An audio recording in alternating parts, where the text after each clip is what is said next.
Om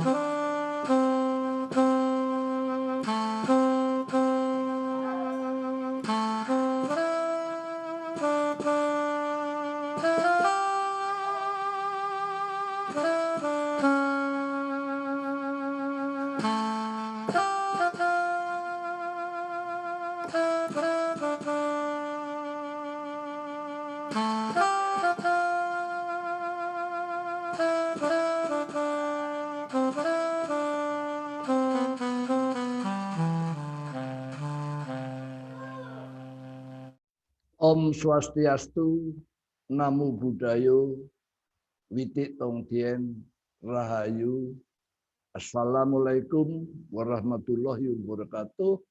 Shalom alaihim, salam Pancasila. Sahabat-sahabat dan saudara-saudara yang tercinta, malam ini adalah malam terakhir tahap ketiga daripada diskusi TIS. Kita sudah membahas selama 11 webinar dan ini webinar yang ke-12. Ahli surga di bumi. Nanti Pak Masud yang nerangkan lebih jelas. Saya menangkap ahli surga itu adalah orang yang akan jadi wali surga. Kalau katakan ahli surga, ahli waris surga, adalah orang-orang yang kepingin masuk surga dan menjadi warga negara surga. Selama ini konsep tentang surga pun macam-macam. Karena tiap orang dengan kecerdasannya mempunyai imajinasi, konsep, dan persepsi. Tetapi satu hal, semua manusia itu dalam membangun kehidupan mempunyai dua keinginan yang ingin diketahuinya. Kalau orang Jawa bilang sangkan paraning dumadi. Saya ini asalnya dari mana dan mau kemana. Ini penting banget. Bagi orang yang cerdas seperti manusia, menuju kemana itu menjadi penting. Manusia sebagai khalifatullah. Atau kalau di dalam Alkitab disebut gambar Allah. Ini adalah karya kebanggaan yang kalau saya boleh memberikan gambaran sedikit, kalau saya ini orang besar, saya kepingin beli gambar yang terkenal dan baik untuk dipajang di rumah, di istana. Syukur-syukur di ruang kerja yang selalu dipandang, kebanggaan. Nah, manusia yang diciptakan sempurna ini sudah kita bahas selama 11 webinar. Jatuh, rusak. Ada yang rusak. Apakah gambar yang baik ini dirusak atau dibuang atau dibakar? Nah, kita sudah membahas agama-agama ini yang kita sudah simpulkan dalam tahap pertama. Kita sepakat 7 tokoh agama bahwa tokoh agama ini menerima Pancasila. Karena Pancasila ini sila-silanya tidak ada yang bertentangan dengan ajaran agama apapun. Kemanusiaan, kebangsaan, keadilan, kesejahteraan itu tidak ada yang bertentangan. Apalagi ketuhanan yang Maha Esa. Tetapi kita harus tahu bahwa ada yang merusak ini. Nah, bagaimana sikap Gusti Allah yang kita tahu bagi agama Ibrahimik, Gusti Allah itu pengasih dan penyayang, Rahmani dan Rahimi. Apakah gambar yang rusak ini dibuang atau dibakar, dimusnahkan? Saya pernah mendengar cerita, dan ini rasanya benar. Suatu saat pelukis besar kita, Afandi, membuat lukisan. Tidak tahu bagaimana tertimpa cat atau ditimpa cat oleh orang dekatnya, sehingga rusak. Nah, apa yang dilakukan? Menurut cerita itu, Affandi sebagai maestro pelukis, beberapa cat ditumpah lagi sekalian di situ, lalu dengan rambutnya digambar-gambar, jadilah lukisan yang sangat terkenal, Affandi itu. Saya kira Gusti Allah lebih hebat dari Affandi. Oleh karena itu, hari ini kita akan bicara ahli surga di bumi, itu adalah orang-orang yang beriman, yang menaruh harapan untuk jadi waris surga, yang sudah rusak, tetapi diperbaiki dan menjadi lebih berharga. Kira-kira tema saya bicara seperti itu. Manusia dengan kecerdasannya, itulah kemuliaan, mempunyai dua sisi kecerdasan. Karena dia cerdas, maka dia punya kecerdasan rasional, akal. Kecerdasan rasional ini melahirkan iptek sehingga manusia benar-benar seperti Gusti Allah. Manusia bisa menciptakan yang sekarang kita tidak bisa pikir zaman. Kalau 50 tahun yang lalu waktu saya masih kecil, itu kalau orang bilang ke bulan itu diketawain, orang gila itu. Tapi kalau sekarang orang bilang tidak percaya orang ke bulan, itu orang bodoh. Jadi begitulah kira-kira. Jadi manusia akan diperbaiki dan akan dipulihkan. Inilah inti. Nah, di samping kecerdasan rasional, karena keterbatasannya, karena itu gambar itu kan bagaimanapun terbatas. Manusia itu terbatas tempat, waktu, dan keadaan. Maka manusia juga mempunyai kecerdasan lain yang disebut kecerdasan irasional. Irasional untuk hidup bahagia, baik, dan menjadi berkat. Kira-kira begitulah rancangan Allah. Maka kalau kita secara sederhana, kalau saya mau ke rumahnya Pak Mas'ud, saya mestinya sudah menyesuaikan diri dengan suasananya rumahnya Pak Mas'ud. Bagaimana saya berpakaian, bagaimana saya bersikap. Demikian juga ahli surga. Maka ahli surga itu pertama-tama mesti mengerti tuan rumahnya. Dan menyesuaikan diri dengan suasana tuan rumahnya.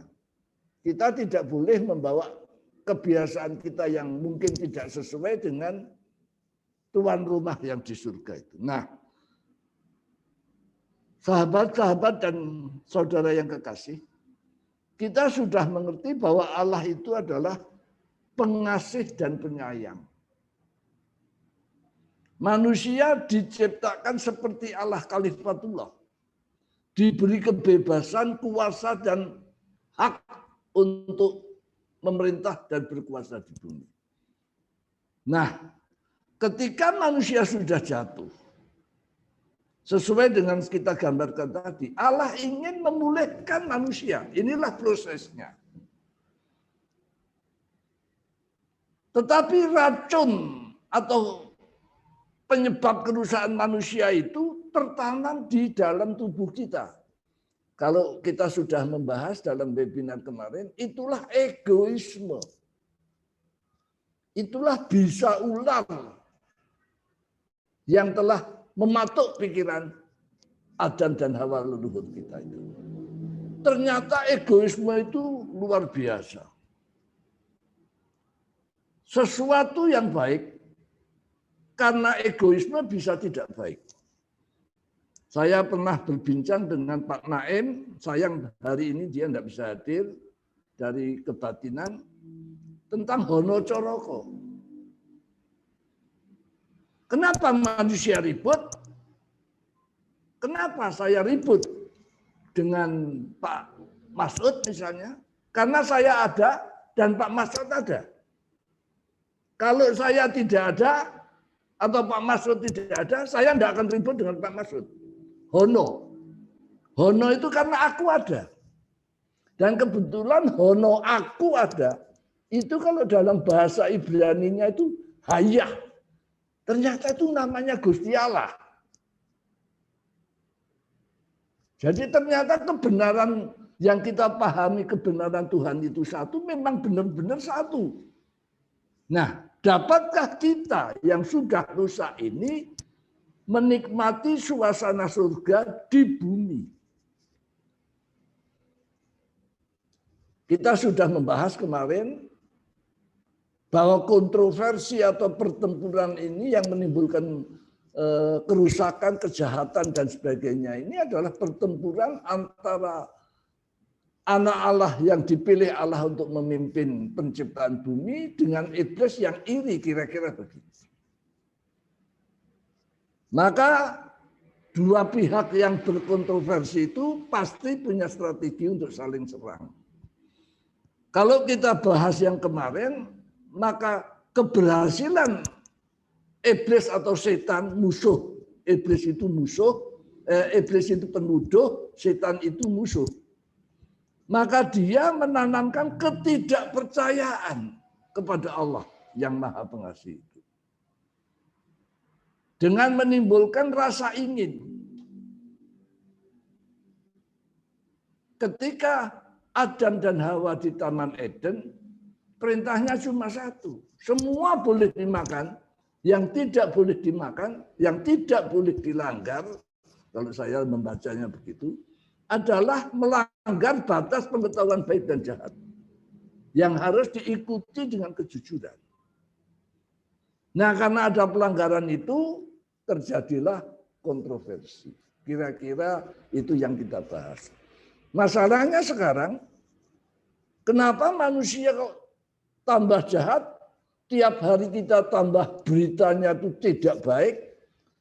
Kalau kita baca TV, baca koran, baca radio, itu tiap hari isinya COVID mati, krisis ekonomi, kesusahan, dan sebagainya, dan sebagainya.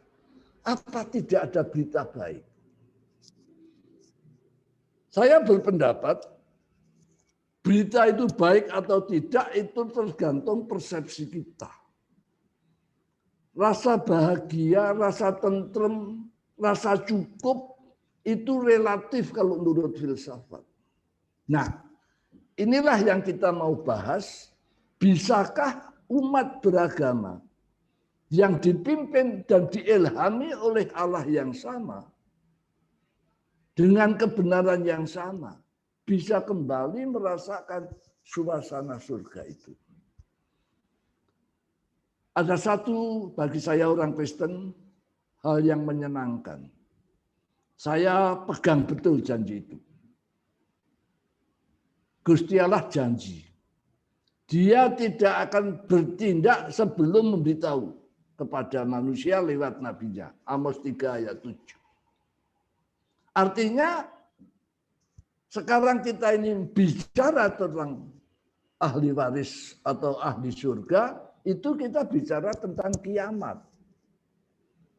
Ada enggak kiamat itu?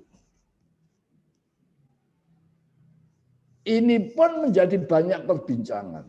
Tiap orang di dunia dengan filsafatnya mengatakan, apapun yang di dunia ada awalnya, itu pasti ada akhirnya. Nah, kiamat itu akhir. Maka banyak sekali pendapat.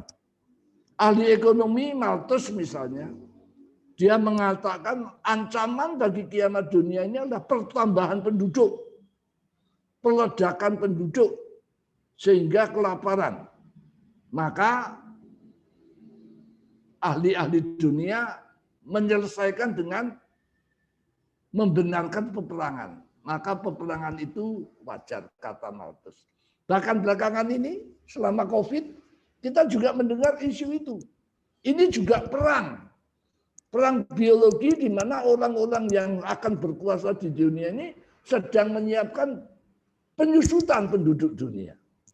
Tapi itu menakutkan. Banyak berita yang menakutkan. Pertanyaannya, apakah ada kiamat itu? Kitab suci, terutama kitab suci Ibrahimik, yang percaya pada Allahnya Ibrahim dan percaya pada kitab-kitab sucinya Nabi Ibrahim, mengatakan kiamat itu adalah titik di mana kebenaran akan dinyatakan dan kejahatan akan dikalahkan. Itulah pertempuran akhir. Nanti Pak Masud boleh nambah, kiamat itu nanti Isa Al-Masih akan datang sebagai hakim adilah untuk membinasakan Dajjal dan seterusnya. Kalau di Kristen percaya kiamat itu akan datang Isa Al-Masih, Yesus Kristus, dan menuju ke surga. Itu teori-teorinya. Saya tidak akan bicara itu. Tetapi satu hal, kalau kita bicara tentang ahli surga, mesti kita tahu syaratnya. Kalau surga itu orangnya baik-baik semua bersama Allah, kira-kira siapa yang boleh masuk di sana? Apa syaratnya masuk surga? Kalau kita membaca teori-teori bahkan berbagai ajaran kepercayaan, kita ini rasanya masuk surga itu berat banget. Masuk surga itu syaratnya macam-macam, wah berat banget. Bahkan muskil. Tetapi kalau saya membaca kembali kitab suci, maka ternyata kita masuk surga itu gampang banget. Jadi jangan takut kiamat. Karena kiamat itu satu tahap untuk masuk surga sudah kita bahas kemarin, di mana iblis dikalahkan, Dajjal sudah dikalahkan, maka masuk surga itu syaratnya gampang. Apa itu? Adam yang jatuh ke dalam dunia karena tidak taat terhadap perintah Allah, maka kita yang mau jadi ahli waris surga harus taat pada perintah Allah. Cuma itu aja. Yang kemarin bapak kita tidak taat, sekarang kita belajar taat. Apa bisa manusia tidak salah mentaati aturan itu? Tidak mungkin. Karena manusia yang sudah cacat tidak mungkin bisa sempurna tidak salah. Kalau begitu masuk surga tidak mungkin atau sukar, tidak. Ada perintah di dalam kitab suci yang baik. Gusti Allah itu pengampun. Maka 1 Yohanes 1 ayat 9 dikatakan, barang siapa mengaku dosanya, ngaku salahnya, lalu mau diperbaiki, jadi sempurna lagi. Dengan demikian masuk surga itu bagi saya membaca kitab suci jadi mudah. Sangat mudah. Masalahnya apakah kita percaya atau tidak? Nah ini yang sukar.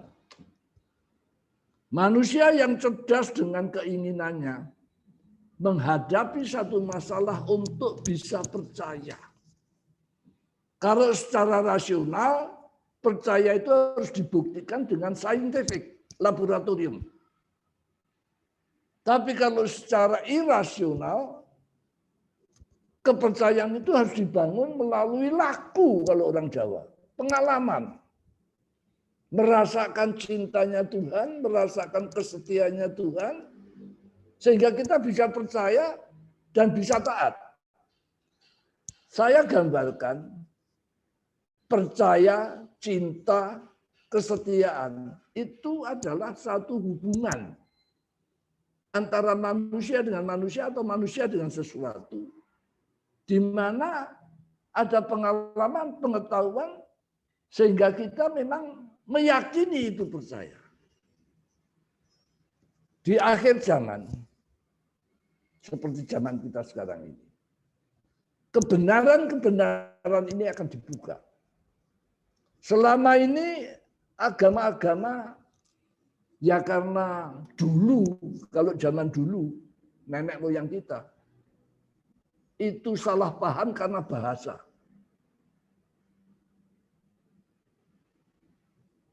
Ya, keterbatasan informasi. Tapi sekarang, zaman modern di mana kamus ada, ensiklopedia ada, Google ada, harusnya kendala bahasa itu tidak ada. Tetapi kenapa manusia tidak berubah? Nah sekarang hoax-nya yang banyak.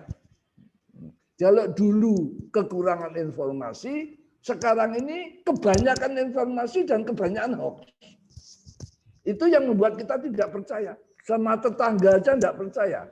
Sama istri aja kadang-kadang kita tidak percaya. Nah ini yang. Oleh karena itu saya yakin, karena kita ini diskusi penutup tidak pakai banyak hal, saya ingin menunjukkan betapa bahagianya kita di akhir zaman. Karena ternyata kebenaran-kebenaran kitab-kitab suci itu mulai bermunculan. Dalam episode tahap yang kedua dulu kita sudah mengatakan bahwa kebenaran kitab suci itu sama.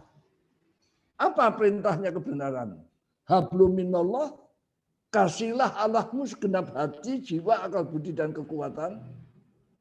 Dan hablum minanas, kasihlah sesamamu seperti dirimu sendiri. Perintahnya cuma itu. Bagaimana mengasihi itu?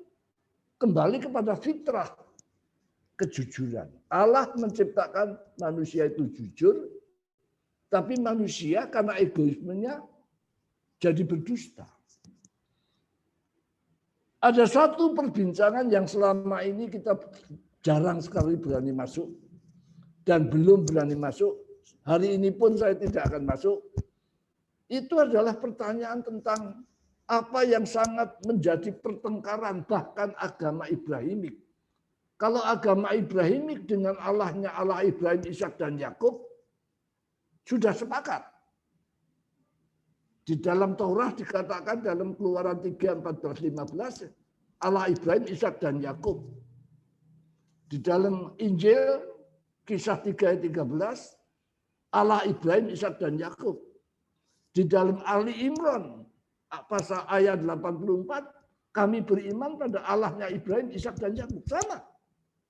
Kitabnya sama, Taurat, Zabur, Injil dan Quran. Tetapi pertikaiannya juga tetap belum rampung. Nah, saya akan menutup cerita ini dengan sedikit yang kita akan bahas nanti dalam episode yang akan datang. Untuk berani membahas siapa Yesus. Ini adalah stumbling stone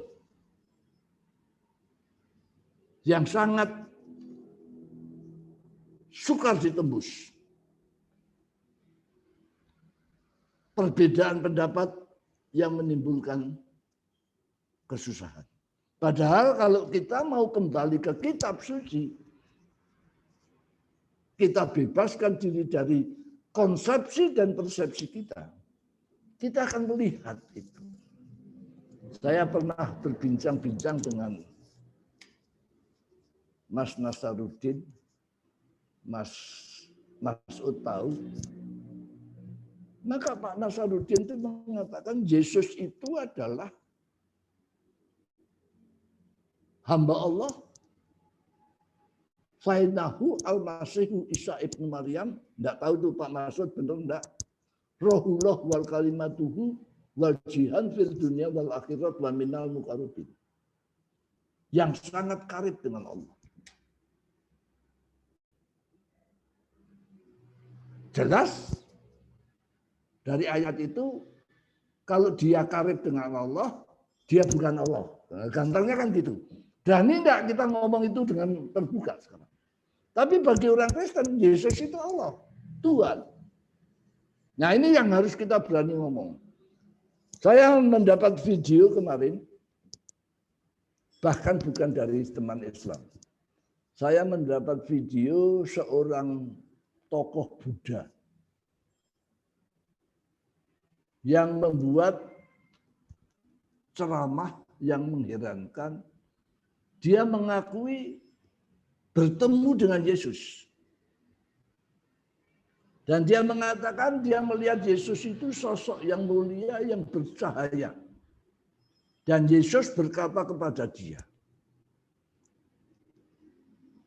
"Ni de lu, ni zuo, shou iyang, han wo de lu, wo zu." jalan yang kamu tempuh itu sama dengan jalan yang kami tempuh, yaitu welas asih. Inilah yang saya maksud, bagaimana bisa menikmati suasana surga di bumi, bagaimana menunjukkan ahli waris surga di bumi, yaitu mengalahkan egoisme kita dengan welas asih. Apa artinya welas asih? Welas asih itu sebenarnya budi pekerti. Kalau tadi kita bicara akal, sekarang kita budi.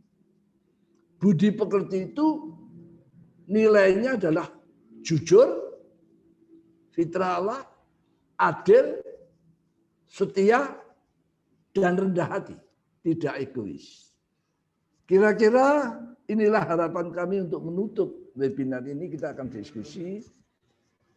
Kira-kira begitu Mas Ari. Mudah-mudahan kita bisa berdiskusi dengan santai. Dan kita akan dalam kesempatan lain kita akan mencoba kalau bisa untuk membahas Yesus yang menjadi kontroversi agama Yahudi, Kristen, Islam, Katolik, dan yang perlu diperkenalkan kepada dunia. Saya kira itu. Gusti memberkati. Terima kasih.